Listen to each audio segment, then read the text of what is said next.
Hi అండి, నమస్తే. నేను మీ అనుప. వెల్కమ్ టు తహలియాస్ కిచెన్. ఈరోజు వీడియోలో మనం చేపల పులుసు ఎలా చేయాలో చూసేద్దాం. నేను 750 గ్రాముల చేపలు తీసుకున్నా. అయితే ఇందులోకి గోధుమ పిండి, పసుపు, కల్లుప్పు వేసి ఒక 4-5 సార్లు బాగా కడగాలి. కడిగిన తర్వాత ఈ చేపల ముక్కలకి 1 టీ స్పూన్ పసుపు వేసుకొని కలిపి పక్కన పెట్టుకోవాలి. ఇప్పుడు 2 ఉల్లిగడ్డలు తీసుకొని ఇలా కాల్చుకోవాలి. ఇలా డైరెక్ట్ కాల్చొద్దంటారా, ఇలా కాల్చితేనే పులుసు టేస్ట్ వస్తుంది. ఉల్లిగడ్డలు చల్లారిన తర్వాత ఆ నల్లని పొట్టును తీసేసి ఫైన్ పేస్ట్ మిక్సీ పట్టుకోవాలి.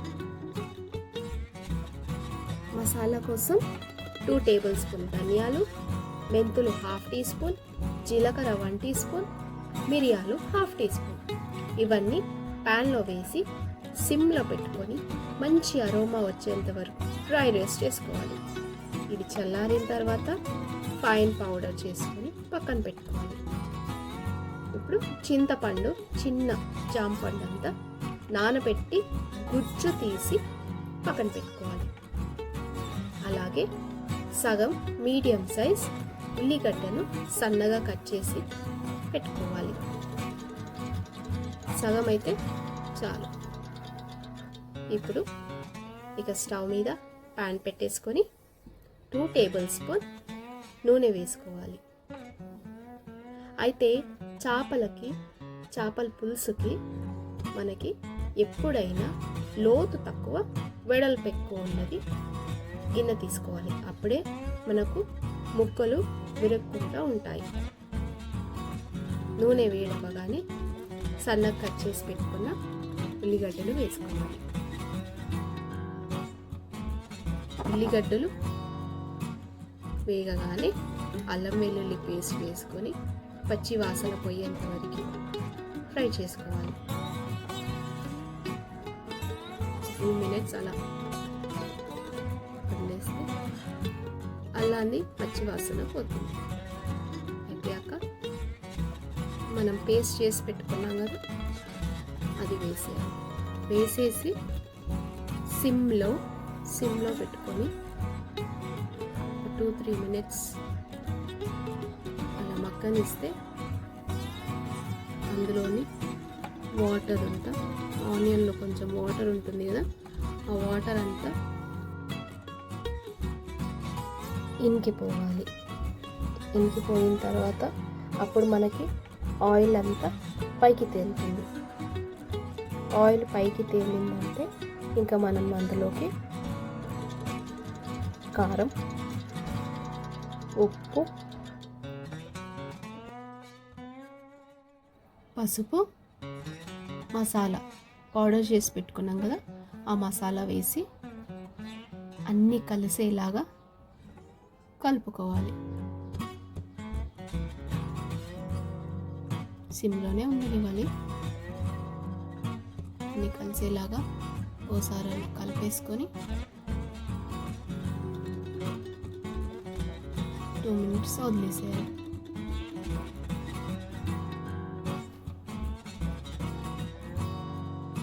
అయితే మనం చేపల పులుసు ఎప్పుడు చేసుకున్నా ముందు రోజు చేసుకొని నెక్స్ట్ డే తింటే చాలా బాగుంటుంది. వేడివేడిగా తింటే కూడా బాగుంటుంది, కానీ ముందు రోజు చేసుకొని నెక్స్ట్ డే తింటే ఆ టేస్టే వేరు. సో ఇది మగ్గిపోయింది కదా, ఇందులోకి చింతపండు పులుసు వేసేసి బాగా కలుపుకోవాలి. కలుపుకున్న తర్వాత ఒక 1/2 లీటర్ వాటర్ యాడ్ చేసుకోవాలి. 1/2 లీటర్ వాటర్ అయితే మనకి కరెక్ట్ కన్సిస్టెన్సీ వస్తుంది. 1/2 లీటర్ వాటర్ యాడ్ చేసేసుకొని ఫ్లేమ్ హై ఫ్లేమ్లో పెట్టుకొని మూత పెట్టేయడమే. మూత పెట్టేసి బాగా మసలనియాలి. ఇది మంచి మసిలిందంటే మనకి 2 డేస్ అయినా, ఫ్రిడ్జ్లో పెట్టకపోయినా 2 డేస్ అయినా చేపల పులుసు బాగుంటుంది, పాడవ్వదు. ఒక్క పొంగు రాగానే చాలా మట్టుకు అందరము ముక్కలు వేసేస్తాం. అలా వేయద్దు, మంచిగా మసలాలి. మసిలిన తర్వాత మనకు లేదు అప్పటికప్పుడు తినేస్తామంటే ఒక పొంగు రాగానే వేసేసుకోవచ్చు. ఇప్పుడు చూడండి అలా ఒకసారి కలిపేసుకొని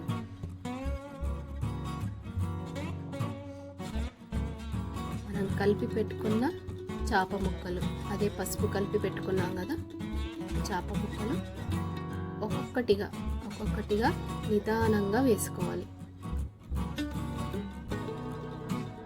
ముక్కలు వేసుకున్న తర్వాత ఇంకా సిమ్లో పెట్టేయడమే. ముక్కలు వేసినాక హై ఫ్లేమ్ అస్సలు పెట్టొద్దు,